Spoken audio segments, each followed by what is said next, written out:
Bonjour à tous, bonjour, on revient en ligne. J'espère que vous aimez comme nous le jingle. Il y en a même qui dansent sur le plateau quand le jingle arrive. C'est super. On va inventer d'ici la fin du summit la danse du jingle. On a le plaisir de se retrouver maintenant avec Anne-Lise et Chloé Bouvel. On a parlé tout à l'heure des challenges, d'apprendre à nommer les challenges. Et pour ça, il faut les voir arriver, c'est pas simple. Et donc c'est très intéressant, on fait une belle transition là parce que Chloé va nous parler particulièrement de justement comment est-ce qu'on apprend à voir, comment est-ce qu'on développe la capacité à voir sur le terrain, tout près, petit, mais aussi très loin. Donc à vous, merci. Merci Catherine, bonjour Chloé. Bonjour Annie. Alors je suis ravie voilà, d'être là avec toi. D'abord, c'est un joli sujet que tu traites. Aujourd'hui, tu es directrice régionale et commerciale chez Eurofin, entreprise dont tu vas nous reparler dans quelques minutes. Mais surtout, ce qui est très intéressant avec toi, et c'est finalement pas si fréquent, c'est que quand tu es sortie de tes études, tu as pris un premier boulot, et ce premier boulot, c'était chez Toyota. Et du coup, je crois que tu es la seule manager que je connaisse en France qui était élevée, si je puis dire, à l'école Toyota avec les principes de management Toyota et du coup, qui pour toi te paraissent absolument naturels et voilà, qui sont ta manière de manager aujourd'hui. Et donc, ce qui est intéressant et ce qu'on va voir ensemble pendant notre présentation, c'est justement qu'est-ce que ça fait quand on change d'entreprise et qu'on arrive dans un endroit où certes, il y a quelques frémissements d'amélioration continue, mais il n'y a pas cette histoire longue et profonde. Et comment, justement, on peut intervenir et comment tu as trouvé des leviers grâce à ton expérience chez Toyota. Donc, je trouve que c'est passionnant. Et tu vas donc nous raconter cette histoire qui, en plus, aboutit à des bons résultats, puisqu'à la fin, en tout cas, je vous dévoile déjà à la fin, mais globalement, le laboratoire s'en est bien sorti.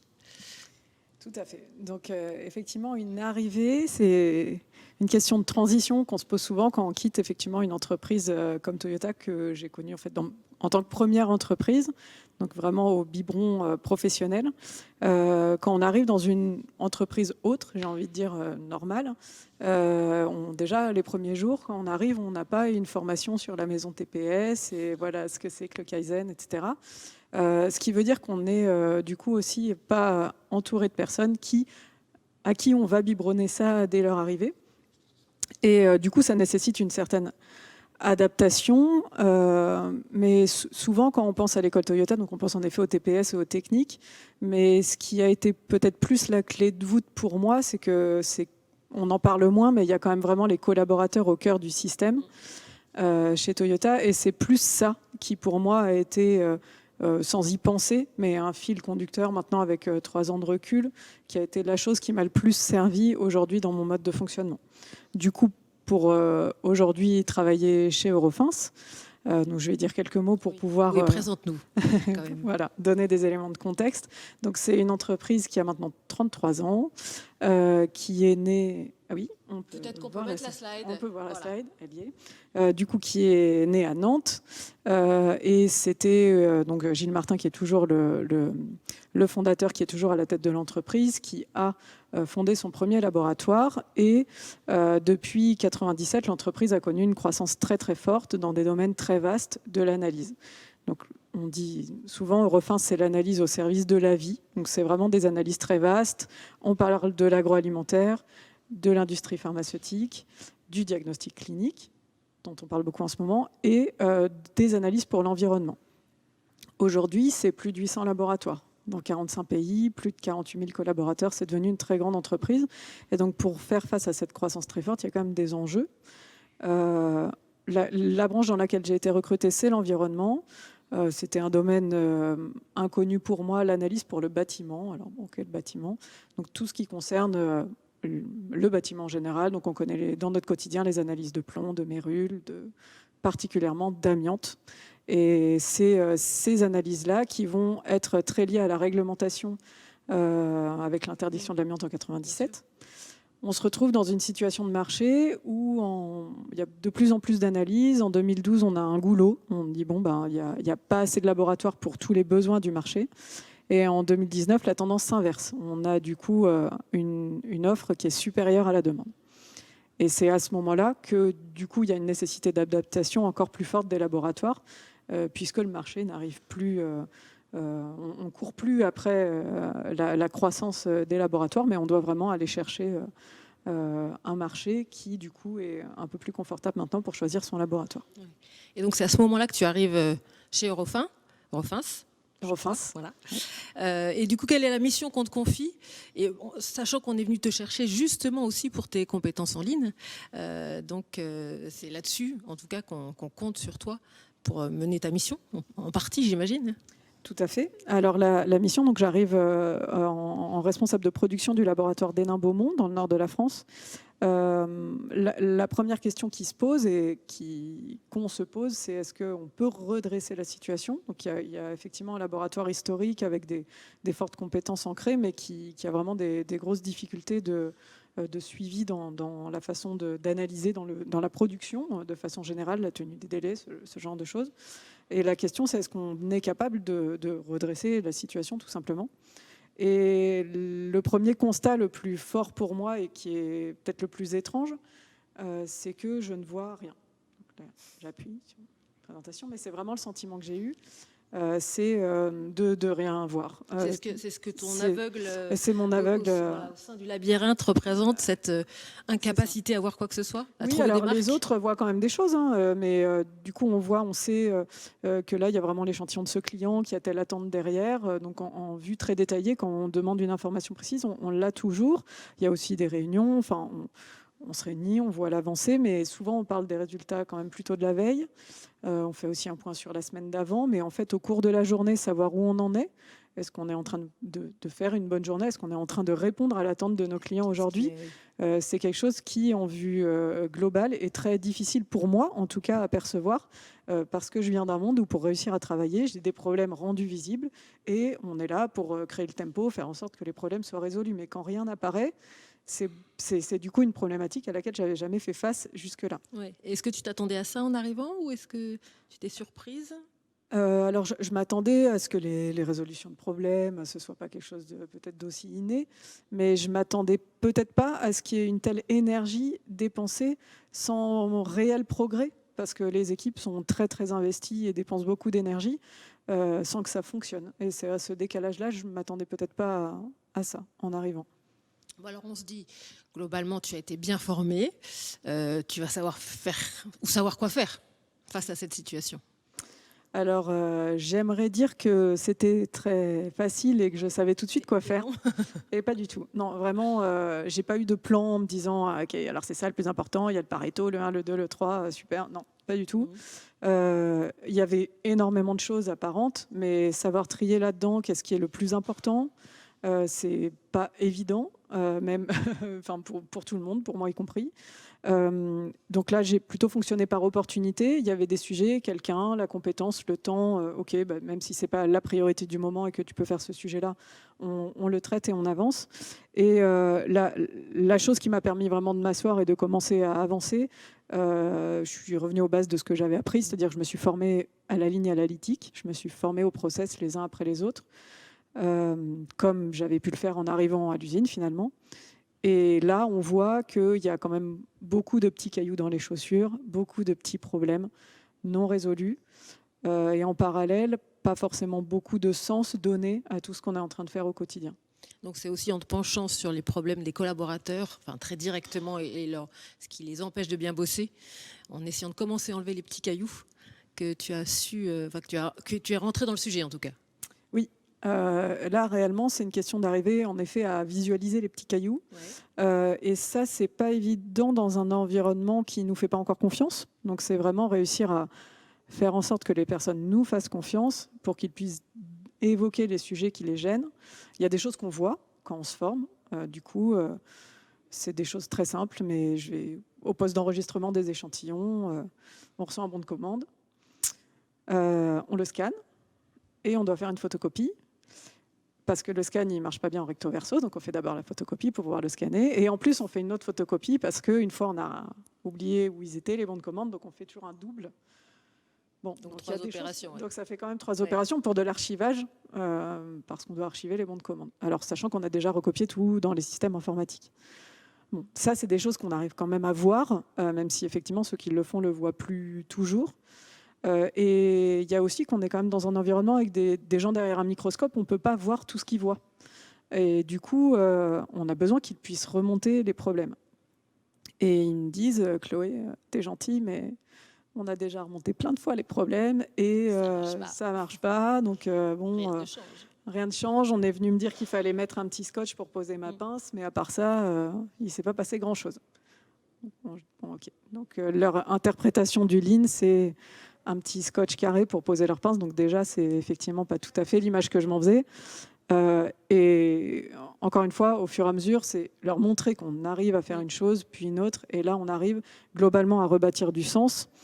Et une chose encore étrange, c'est que finalement, je venais d'un monde où ça aurait été impossible. C'est-à-dire quelqu'un qui remonte un problème serait venu tous les jours à mon bureau si je ne l'avais pas résolu. Alors que là, il y avait quand même une certaine, et il y a, et c'est assez général, une certaine capacité à accepter les problèmes. C'est pas un manque de persévérance, mais en fait, on renonce à certaines choses parce qu'on se dit que c'est comme ça. Et c'est aussi une force d'inculquer le fait que, ben non, si c'est pas bon, tu viens tous les jours me dire que ça marche toujours pas.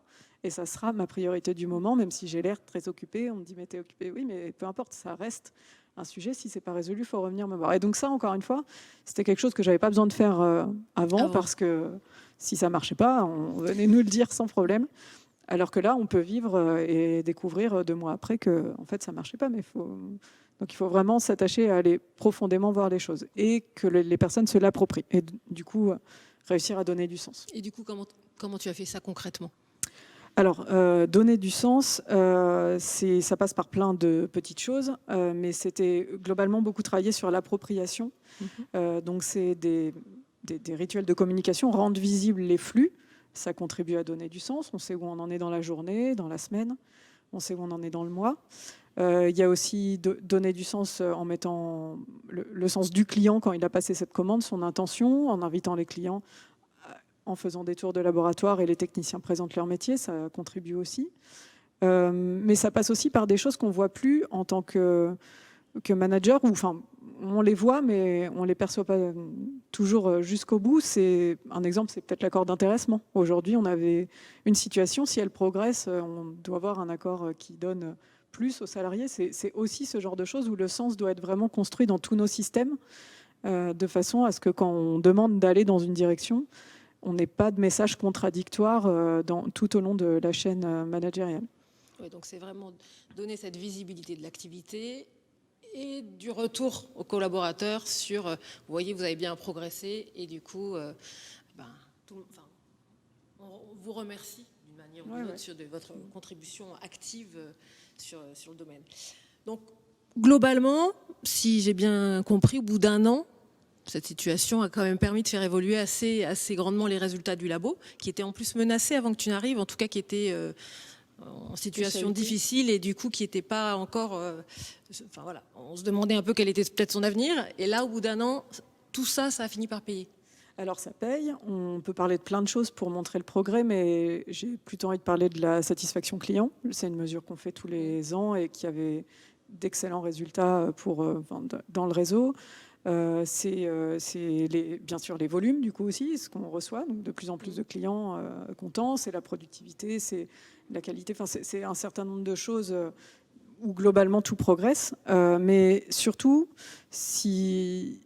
le fond de pourquoi ça a progressé, c'est les nombres de remontées qui ont explosé, les remontées de panne, les remontées de situations dangereuses, les remontées de problèmes de production.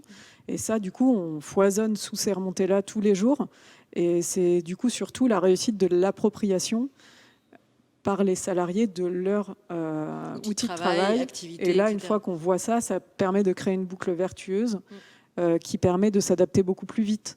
Ça a permis, face à des demandes clients spécifiques, de changer les accords de temps de travail sur notre façon de fonctionner dans la journée pour pouvoir être plus présent au bon moment pour les clients. Ça permet de s'adapter et cette boucle vertueuse, elle existe encore dans le laboratoire et dans les situations difficiles. On constate du coup des personnes plus capables de s'adapter parce qu'ils se sont un peu plus appropriés le sens de ce qu'ils faisaient au quotidien. Donc premier challenge réussi. Oui. Mais évidemment, il y en a eu d'autres. Parce que ce que tu viens de nous raconter, c'est juste la première partie de ton histoire chez Eurofins. Ce qui a été assez marrant, et auquel tu ne t'attendais pas du tout, c'est que ton histoire a finalement été diffusée un peu partout dans le réseau, ou en tout cas dans le réseau de la région où tu étais, et que tu as d'autres patrons, d'autres labos qui sont venus te voir en disant ça nous intéresse là ce que vous avez fait, est-ce que vous pouvez venir chez nous nous aider, et tu t'attendais pas à ça, si j'ai bien compris, parce que c'est pas une habitude que les labos travaillent ensemble. Mais là, du coup, face à cette demande, tu as fait quoi alors ? Alors, on travaille ensemble au partage, mais en effet, les labos sont très autonomes, indépendants. Et puis, c'était pas, entre guillemets, c'était pas mon travail. Ouais, voilà, j'avais pas de temps dédié à ça, donc il fallait aussi réussir à. J'étais évidemment ravie de pouvoir aller voir ailleurs comment ça pouvait se passer et comment je pouvais contribuer. Et c'était aussi une grande inconnue pour moi, puisque clairement, ça, je l'avais jamais fait, d'aider quelqu'un d'autre à ensuite faire. Et du coup, quand on a un rôle hiérarchique, c'est pas la même chose. C'est quand même tout à fait différent. Donc là, devoir dire à quelqu'un d'autre, voilà comment on pourrait s'orienter pour progresser, c'était un challenge intéressant. Et en tout cas, j'ai dit d'accord, même si je ne savais pas exactement comment j'allais le faire. Et alors, comment tu as fait, voilà. La première intention que j'avais, c'était de me dire, je vais les aider à voir. Comme le labo des Nains Beaumont, c'est comment on commence à visualiser l'activité. Oui, j'ai vraiment repensé à mon sentiment d'aveuglement total. Et je me suis dit, ok, comment eux se sentent par rapport à ça ? Et ils ne se sentaient pas forcément aveugles. Et du coup, c'était peut-être plus difficile de leur montrer qu'en fait, ce qu'ils voyaient, ce n'était pas vraiment quelque chose qui les nourrit et qui leur permet d'avancer réellement. Et donc, quand on a l'impression de suivre quelque chose et que c'est pas suffisamment profond pour que ça fasse avancer, c'est plutôt sur ça que je les ai orientés. Donc je vais donner un exemple trivial, c'est dire on a un tableau de suivi des pannes d'équipement. Dire ok, mais en fait quand on a un tableau avec écrit microscope 2 en panne, avec une date de début de panne et la personne en charge, c'est toujours pas quelque chose qui permet de piloter une activité. D'abord, on n'a pas compris finement quelle était la panne. Si ça fonctionnait quand même en mode dégradé ou pas. Et puis, on peut très bien, dans 2 mois, ok, mais ça veut dire que Nicolas a envoyé le mail. Il a envoyé le mail et du coup, il est parti en vacances. Qu'est-ce qui s'est passé ? Enfin, voilà, on a un certain nombre de systèmes qui sont quand même visuels, affichés, mais qui ne permettent pas le progrès. On voit des graphiques qui stagnent. Donc, finalement, si ça stagne, c'est que ça amène peut-être pas l'action ou que ça ne va pas assez finement dans ce qu'on est en train de suivre. Donc, c'était les aider à voir, sans qu'ils aient forcément, eux, conscience, comme moi, j'avais eu conscience d'être aveugle, eux n'avaient pas forcément cette conscience, donc c'est les aider à ça. C'est vraiment passer de l'affichage sur les murs, des indicateurs de résultats, je sais pas, à du management visuel qui doit amener à prendre des décisions, passer à l'action, et du coup, pas se contenter de regarder les chiffres bouger dans un sens ou dans un autre. Oui, tout à fait. C'est vraiment réussir aussi à aller, que ça amène un déplacement sur le terrain, même si les tableaux sont dans le laboratoire, que ça amène à de l'observation concrète. Et là, c'est quelque chose qui fonctionne quand même globalement à tous les coups, de leur demander où, okay, on va là où tu veux, et on va juste observer. Et il se passe toujours quelque chose. C'est une question d'attendre un petit peu. Oui, c'est mais même souvent, pas de la chance, c'est qu'il se passe toujours quelque chose. Il se passe toujours quelque chose, il faut réussir à le capter. Mais les exemples sont nombreux. On s'arrête, on dit bon, ok, on va regarder là. Je me souviens d'un laboratoire où c'était la zone, elle venait vraiment de refaire. Enfin, je pense qu'elle était assez une zone où on se dit allez, là, je suis sereine, il va rien se passer. Et puis on voit une personne faire la queue au premier microscope, une deuxième, troisième. On dit mais pourquoi ? Il y a d'autres microscopes ailleurs. Pourquoi tout le monde attend à cet endroit-là ? Elle dit mais je les ai jamais vus faire ça. Et il y a tout simplement un microscope qui est bien dégagé, pas encombré, à hauteur ergonomique, et les autres, il faut slalomer, il faut être très mince pour y aller, et puis il était 30 cm plus bas, donc en fait, personne n'y allait, donc on attend un peu, puis ça gêne pas, parce qu'en fait, ça arrive une fois de temps en temps, donc on va pas... Donc les problèmes ne remontaient pas non plus, et du coup, de les amener à vraiment faire ces observations-là, c'est quelque chose qui est toujours très important. Est-ce qu'ils ont joué le jeu ? Enfin, est-ce que c'était vrai pour tous les patrons ou est-ce que c'est plus difficile dans certains cas ? Alors, il y a eu... Enfin, d'abord, tout le monde n'a pas appelé, mais du coup, il y a eu quelques échanges après qui étaient un peu étranges. Mais du coup, la photo de l'éléphant, c'est vraiment de dire, en fait, quand je leur disais, mais en fait, il faut déjà prendre le temps de voir, certains ont dit, si vraiment il suffit que je regarde pour pour que je vois des choses devant lesquelles je passe tous les jours. S'il suffit que je prenne le temps, c'est vraiment qu'il y a un éléphant dans le couloir que je ne vois pas.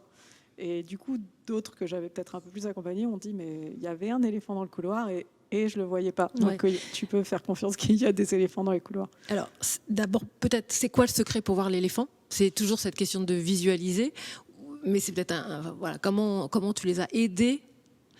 Comment tu les as amenés Alors, c'est une vision peut-être optimiste, mais je pense vraiment que c'est déjà une question de passer du temps. Déjà, si on souhaite consacrer du temps à l'observation, on va voir des choses.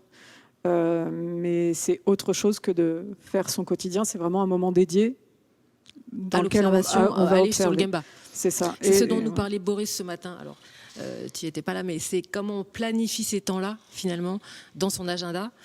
Sinon, on ne le fait pas, quoi. Sinon, ça passe à la trappe. Et là, quel que soit son niveau, son expérience d'observation, on verra des choses. Et on a déjà de quoi se nourrir avant de devoir faire appel à des gens qui... Encore, on va déjà voir des choses, ça va s'arrêter, mais déjà de prendre ce temps, c'est vraiment quelque chose de très important. Donc après, on voit l'éléphant. Donc une fois qu'on voit l'éléphant, ça peut être aussi totalement démoralisant pour n'importe qui. Parce que voilà, c'est un truc énorme, on ne sait pas par quel bout l'attraper. Alors on a souvent l'habitude de dire qu'il faut commencer par manger l'éléphant à la petite cuillère, donc une cuillère après l'autre. Comment tu leur as appris à affronter l'éléphant et à choisir une manière d'y aller? Alors effectivement, on se retrouve avec ce sentiment d'être au pied de la montagne et du coup, ça peut être un moment très décourageant. Et du coup, là, c'est quelque chose duquel je suis très convaincue et je les poussais beaucoup à écrire leur vision, donc écrire vraiment leur plan à la maille de temps qui semblait adaptée, si c'est l'année, si c'est 2 ans. C'est vraiment sur un certain nombre de sujets. Noter ce qu'on veut faire, des petites idées, des plus grandes idées, mais pouvoir se les noter, pour pouvoir mettre en face les moyens, les ressources qu'on a et pas se retrouver submergé par toutes ces choses qu'il faut faire pour tout de suite. Et en général, quand on fait cet exercice, ils ont tendance à tout noter pour le prochain trimestre. Et du coup, c'est aussi un moment d'échange de dire, en fait, on ne va pas tout faire tout de suite. Donc on va étaler et ce ne sera pas grave si tout n'est pas fait là tout de suite. De toute façon, ce n'est pas possible. Et donc cet exercice-là, d'écrire la vision, de la faire avec les équipes, de la partager, c'est vraiment une façon de manger l'éléphant à la petite cuillère et du coup de se rassurer aussi en se disant ok, on a une perspective de on va aller là-bas, c'est clair, mais voilà, on va y aller tranquillement en faisant un chemin ensemble, pas à pas ou petite cuillère par petite cuillère. Exactement, ça donne des jalons et ça a plein de vertus de faire cet exercice-là. Du coup, toi, qu'est-ce que tu retiens de cette expérience que tu as et quels apprentissages tu as pu faire en accompagnant alors d'abord ton équipe et puis après tes collègues, alors qui sont maintenant tu as même changé de poste chez Eurofins, donc ça on parlera peut-être de tes futurs challenges tout de suite après. Mais qu'est-ce que tu retiens de cette période? Je retiens, je le savais, mais ça m'a ancré d'autant plus sur le fait que le Lean, c'est vraiment pas les outils. C'est tout ce qu'on en fait et c'est l'esprit derrière tout ce qu'on met en place qui est important. Et j'étais très convaincue que les accompagner à écrire une vision, ça les aiderait vraiment beaucoup. Et je me suis rendu compte que quelque chose que je faisais intuitivement, il fallait aussi le transmettre et l'apprendre. C'est cette alternance, le yo-yo entre la vision qu'on a écrit, le plan, et le fait d'aller observer le concret du terrain. On ne peut pas faire que l'un, on ne peut pas faire que l'autre. Il faut que les deux soient dans la bonne proportion. Et en fait, ce yo-yo permanent, c'est vraiment quelque chose, quand on ne le fait pas par instinct, il faut l'apprendre. Oui, et ça s'apprend. C'est vraiment voir de haut et voir au plus près du terrain. Oui. Et alterner et se nourrir l'un de l'autre. Et ça me rappelle que j'ai une slide pour ça. Ça tombe bien. Et c'est réellement l'apprentissage. Encore une fois, je le faisais intuitivement, mais le fait d'avoir eu la chance d'être sollicité et d'accompagner les autres m'a fait mettre des mots et du coup prendre conscience que en fait, c'était vraiment une clé importante, cette alternance qu'on ne fait pas si on n'y pense pas ou si on n'a pas été formé. En fait, c'est une sorte de compétence inconsciente, mais qui ne nous aide pas à accompagner les autres tant qu'on n'en a pas soi-même compris l'importance. Et la leçon aussi, c'est quand même le plaisir que j'ai pu avoir et que j'ai à pouvoir accompagner quand j'ai la chance qu'on me le demande. ça me fait toujours un grand plaisir de pouvoir donner quelques clés à mes collègues. Voilà, donc ça, c'était bien. Alors, je vois que nous avons plein de questions. Je vais essayer de prendre le truc et de mettre mes lunettes. Alors, première question. En quelle qualité avez-vous été recruté? Expert Toyota? Non, j'ai été recrutée responsable de production parce que j'étais responsable d'un atelier de production à Toyota et que c'était le métier qui semblait adapté et l'historique industriel convenait au poste. Alors, c'était une question d'Éric. Il y en a une autre qui est, pour le coup, dire à un patron qu'il ne voit rien, n'est-ce pas une difficulté de le challenger sans toucher à son ego? Comment on fait pour accompagner? En plus, si c'est des collègues ou après... Alors déjà, ceux qui m'ont posé la question étaient déjà, enfin ceux qui m'ont demandé de l'aide étaient déjà dans une démarche où je pense l'ego est déjà un petit peu mis de côté. Et j'ai jamais eu à faire cet exercice auprès de quelqu'un qui en a pas envie. Puisque c'est pas une mission qu'on m'a donnée, c'est quelque chose auquel je réponds plutôt quand on me le demande, et du coup ça permet de ménager. Après, je l'ai dit peut-être pas aussi brutalement que ça, et puis c'est parce qu'au moment des visites c'est pas aussi brutal que ça, mais j'ai pas eu l'impression de heurter leur ego, parce que c'était pas du tout une remise en cause de personne quand on a fait ces observations-là. Alors, une question de Grégory maintenant. L'accord d'intéressement est-il lié à des indicateurs lean ou uniquement à des indicateurs économiques? Les deux. Les deux, mais l'indicateur lean par excellence, c'est quand même la satisfaction des clients. Donc, je ne sais pas ce que c'est un indicateur lean. Est-ce qu'un indicateur économique, c'est pas lean? Je ne sais pas. En tout cas...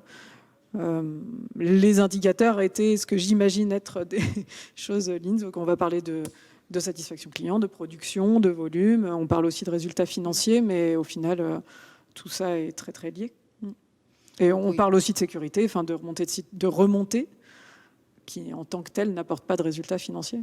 Donc des indicateurs qu'on peut trouver dans cohérents, tous les secteurs. Là où on met de l'exigence. Il y a quelques questions sur les salariés. Comment passer la réticence des salariés à se sentir scrutés, espionnés? Bien sûr, il faut faire preuve de pédagogie, mais plus concrètement. Et une question corollaire, mais que je pose en même temps, existe-t-il encore des réticences en interne?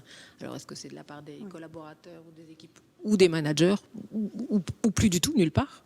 Est-ce qu'ils ont changé d'ailleurs d'image du Lean avec le travail qu'ils ont fait avec toi?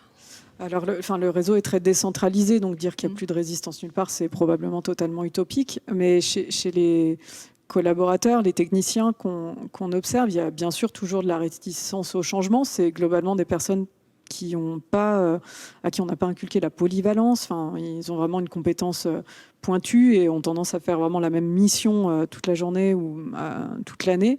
Donc, c'est difficile pour eux une remise en cause. Et la question portait aussi sur... comment ils acceptent cette observation. Je pense qu'ils l'acceptent que quand alors oui, on fait de la pédagogie, mais quand on a un peu de résultats.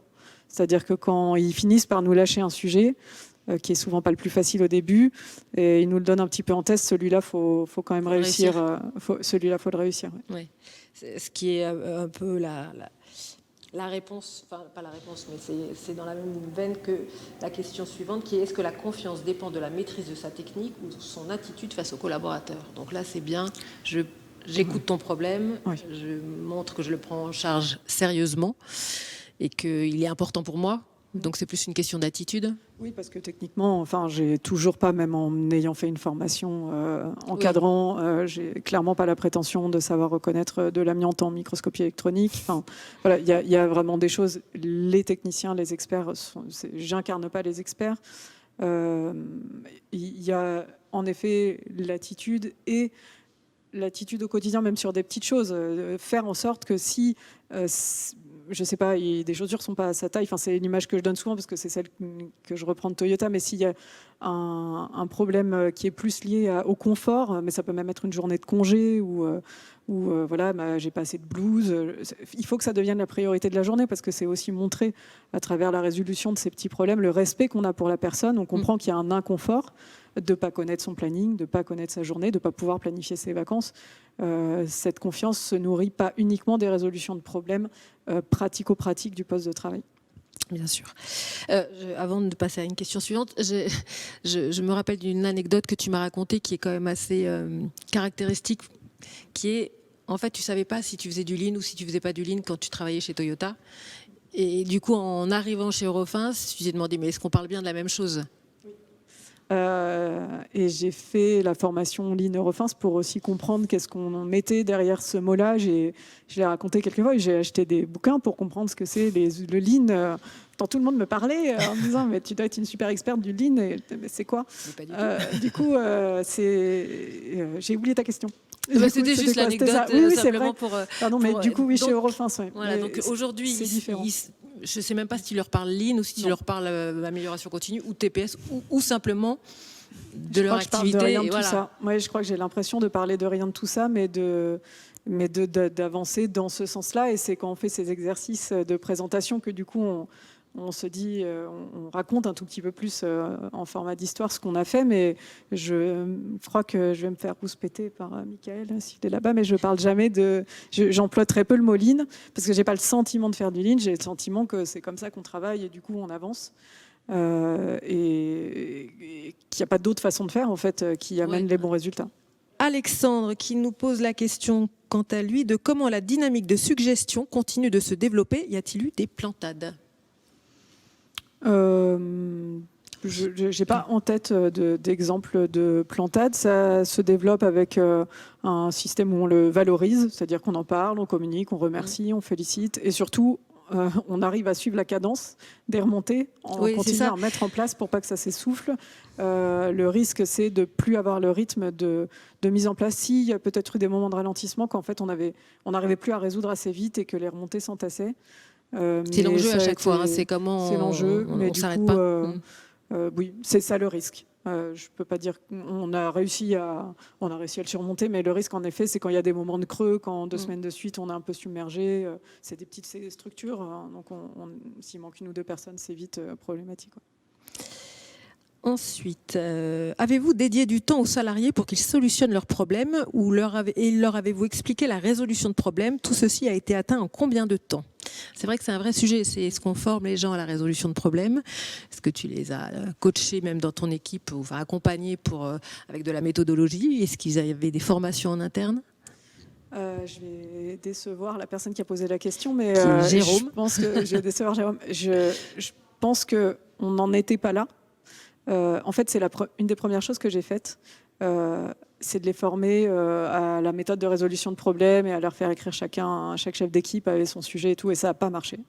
On était vraiment trop loin, on n'arrivait pas à voir les tout petites choses. Donc, comment se lancer dans un diagramme d'analyse de cause. Enfin, c'était trop. En fait, c'était trop. Pour moi, on n'en était pas là. Donc, on en est aujourd'hui là, où on peut, du coup, maintenant attendre de former chacun dans la méthode de résolution de problèmes. Mais on n'y était pas, à mon sens, en tout cas. On n'était pas au niveau où il y avait suffisamment d'écoute et de temps pour le faire avec un format un petit peu complet. Donc, on a fait de la mini-résolution de problèmes sur des problèmes plus petits. Et à quel moment, ça c'est un vrai sujet dans beaucoup d'entreprises, à quel moment où est-ce qu'on on arrête l'activité et on prend un temps dédié à ça, quelle que soit la façon dont on l'appelle ? Ça a pris, je dirais que ça a pris 1 an et demi, 2 ans. Ouais. Mais ça ne veut pas dire que c'est la règle. C'est aussi, je pense, beaucoup une question de structure. Il faut se représenter le laboratoire des toutes petites entités. Donc, il n'y a vraiment pas de personnes dédiées qui pourraient accompagner. C'est des méthodes de cercle de qualité, etc. Non, même chez Toyota, il y a beaucoup d'accompagnement. En fait. C'est des gens qui se réunissent à 2-3 et qui réfléchissent ensemble. Il faut réussir à dédier ce temps. On a réussi à dédier du temps à certaines résolutions de problèmes.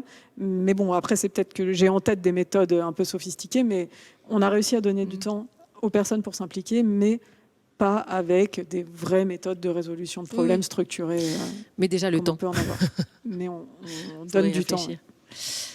Alors, une question qui est d'actualité, puisque c'est pensez-vous que la démarche perdurerait si vous veniez à partir ? Alors, il se trouve que tu es parti au minimum du labo. Voilà. Ouais. Tu as pris des fonctions au niveau régional puis national, c'est ça ? Oui, du coup, j'ai la responsabilité au niveau national du commerce, mais j'ai quitté il y a 1 an physiquement le Nord en quittant la région, donc j'y vais beaucoup moins souvent. Et le fait est que le laboratoire continue d'avoir de très bons résultats, mais c'était une forte source d'inquiétude pour moi de me demander si ça avait été suffisamment bien transmis. Après, voilà, c'est une réalité. Il y a toujours des moments où je me dis il faut qu'ils se réapproprient le labo parce qu'il y a à nouveau des sujets, mais en fait, on voit que c'est un laboratoire qui a avec la situation sanitaire actuelle, c'est un laboratoire qui a réagi très très vite. J'étais déjà partie et on voit qu'ils ont une capacité à se retourner, à se réadapter qui est très forte. Et c'est quand même une satisfaction. C'était une inquiétude, mais c'est plutôt une satisfaction de voir que là, il y a eu une appropriation suffisamment profonde pour qu'ils puissent rebondir aujourd'hui sur des nouveaux problèmes. Alors peut-être que ça dépend aussi de la personne qui a pris ton poste, qui est très, très si elle est elle-même dans la démarche ou pas. Oui, ça, bien sûr. J'ai eu la chance de pouvoir le choisir. C'est sûr que j'ai eu la chance de pouvoir choisir la personne qui m'a succédé et l'équipe est restée. Il y a une grande partie de l'équipe encadrante qui est restée en place. Donc il est certain que ça joue beaucoup dans la continuité. C'était un souhait important pour moi qu'il y ait une continuité dans cette démarche. Nous avons encore une question d'Alexandre sur la position de la DRH. Est-ce qu'elle est partenaire ou facilitatrice de ce type de démarche dans le cadre de ce que tu as vécu, et éventuellement même la position des organisations syndicales? Alors oui, on est dans un monde très différent, donc il n'y a pas d'organisation syndicale, il n'y a pas de syndicat globalement, il y a des élus qui étaient partie prenante et que j'ai beaucoup impliqué dans ces démarches. Mais sont des élus sans étiquette syndicale. Et les DRH, on est dans une entreprise pas centralisée. Chaque entreprise, on est directeur d'un labo, président autonome. Donc on n'a pas ce rôle central de la DRH. On a du support juridique et du support technique pour la rédaction de contrats, mais on n'a pas ce qu'on peut entendre dans une entreprise plus centralisée de DRH. Et c'est vraiment le directeur de laboratoire qui porte la politique de ressources humaines de son laboratoire. Donc à ce titre-là, en tant que directeur de labo, on est son DRH et donc on porte le message et on est promoteur aussi.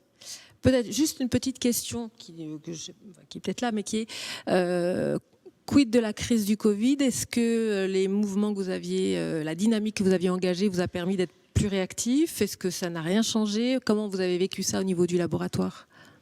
Ça permet de mieux s'adapter à des situations nouvelles, des afflux de volume d'échantillons, de typologies différentes, des demandes spécifiques clients, de s'adapter à la croissance, à la décroissance. Enfin, ça a surtout amené le fait que face à des changements de situation, de contexte, le laboratoire peut aujourd'hui réagir sans qu'à chaque fois il y ait une mécanique de alors là voilà patatras parce qu'il y a quelque chose de nouveau et on remonte. Il y a une stabilité malgré des contextes qui peuvent être chahutés et ça c'est réellement quelque chose. C'est une force. Et ça c'est un vrai plaisir de le voir. J'imagine. Alors il y a plein de questions encore. Alexis qui te demande si tu as pleuré en quittant le Nord. J'ai pleuré en quittant le Nord. J'ai bré, 2 fois. Voilà, ça doit être quelqu'un qui vient du Nord aussi, sans doute. Un grand bonjour aux Ch'timi qui écoutent. Donc Mathieu qui confirme que notre ego n'a pas été touché, donc tu as dû Mathieu. l'accompagner. Voilà. Merci, Mathieu. Nous étions demandeurs de la vision et de l'aide de Chloé, donc un retour sur le. Voilà, merci beaucoup. En direct. J'en ai vu une qui passait tout à l'heure. Je crois que c'était Anthony qui confirmait qu'il parlait de la chaîne d'accord d'acceptation de l'entreprise. C'est-à-dire, comment ça a été accepté tout ça par l'entreprise et est-ce que ça fait des petits d'ailleurs dans d'autres régions ou donner des envies ailleurs que vous avez mené? Alors, encore une fois, on a du mal à se représenter à quel point Eurofins, c'est un modèle décentralisé. Donc, il y a des parallélismes qu'on fait pour des entreprises plus standards. Ça a fait ses petits dans la branche de l'environnement. Ça crée des germes aussi ailleurs, oui. Ça crée surtout des curiosités, même cette intervention de mais il y a ça qui existe. Donc, ça crée de l'intérêt. Et encore une fois, comme chaque directeur de labo est totalement autonome sur son mode de fonctionnement, on ne peut pas avoir les mêmes déclics que dans une entreprise où le décisionnaire prend les décisions pour tout le monde de se lancer dans une grande campagne Lean. Et donc, ça crée des déclics locaux. Et ça prend du coup le chemin local et chacun prend une petite partie pour aller dans ce sens-là. Et alors toi, du coup, quels seraient tes tes envies ou tes perspectives pour la suite. Alors, je ne parle pas en termes de carrière, mais tu as le droit, bien sûr, mais d'être plutôt de comment tu vois la suite de ton accompagnement d'Eurofins, des laboratoires, des patrons, de ce rôle de sensei que tu as commencé à prendre. Est-ce que c'est quelque chose que tu as justement envie de déployer plus largement? Est-ce que, voilà, comment tu Alors, peux... j'ai vraiment beaucoup de plaisir à le faire. Parce que c'est un complément de mon activité au sein du groupe et que du coup, je pense que j'arriverai pas à faire que ça. Par contre, ça a vraiment beaucoup de sens parce que justement, c'est un complément.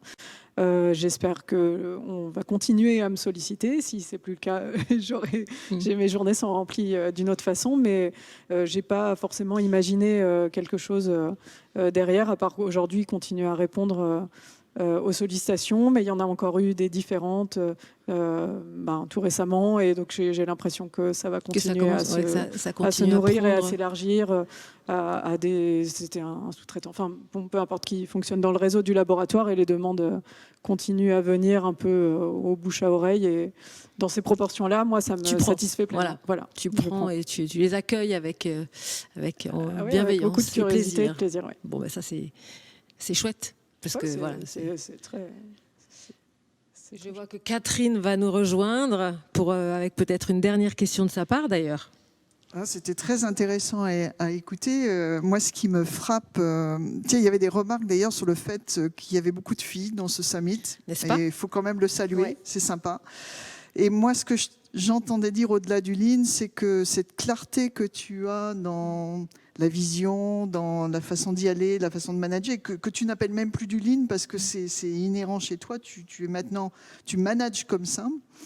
Et bien finalement, ça te fait faire une carrière assez fulgurante. J'ai du mal à te suivre depuis 2-3 ans que je te connais.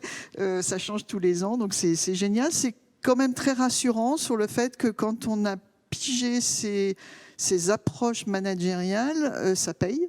Donc tous ceux qui nous entendent, songez-y, patron comme salarié, comme cadre, ça paye, ça marche, ça se voit. Le management, même si la direction d'Eurofins n'est pas particulièrement avertie sur le détail du lean management, ils voient les résultats de ce que ça donne et ils entendent dire que ça marche bien quand Chloé vient nous voir. Hein. Donc ça donne envie de la pousser à faire autre chose. Donc c'est quand même intéressant de l'entendre et de le dire. Merci beaucoup. Un grand merci Chloé d'être venue. Merci Anne-Lise. Merci Catherine. On va passer bientôt, je suis un peu en avance, je crois qu'on a 2 minutes d'avance, mais je pense que vous nous pardonnerez. On va passer à l'autre groupe interview. On reste chez les jeunes, mais on passe chez les messieurs. Jonathan, qu'on va entendre tout à l'heure, va nous raconter lui aussi comment il a fait une carrière fulgurante, mais en tant que patron. Mais c'était sans le lean au début, hein, c'était autre chose, c'était une autre approche. Au bout d'un moment, lui, alors c'est autre chose, il a vécu une croissance extrêmement rapide, puis au bout d'un moment, boum, comment on fait maintenant? Et je crois que c'est un peu de ça que vous allez discuter tous les deux. On rentre sur les 2 prochaines interviews sur 2 entreprises qui sont dans le digital, et ça fait très plaisir, parce que non seulement les femmes arrivent dans les summits, mais le digital arrive dans les summits du Lean. Ça prouve que c'est plus un vieux machin du Lean Manufacturing, on est bien dans le monde d'aujourd'hui, et ça évolue, et ça se transpose, et ça s'apprend dans d'autres métiers, dans d'autres domaines. C'est super. Merci Chloé, merci Anne-Lise, et on passe à la prochaine étape.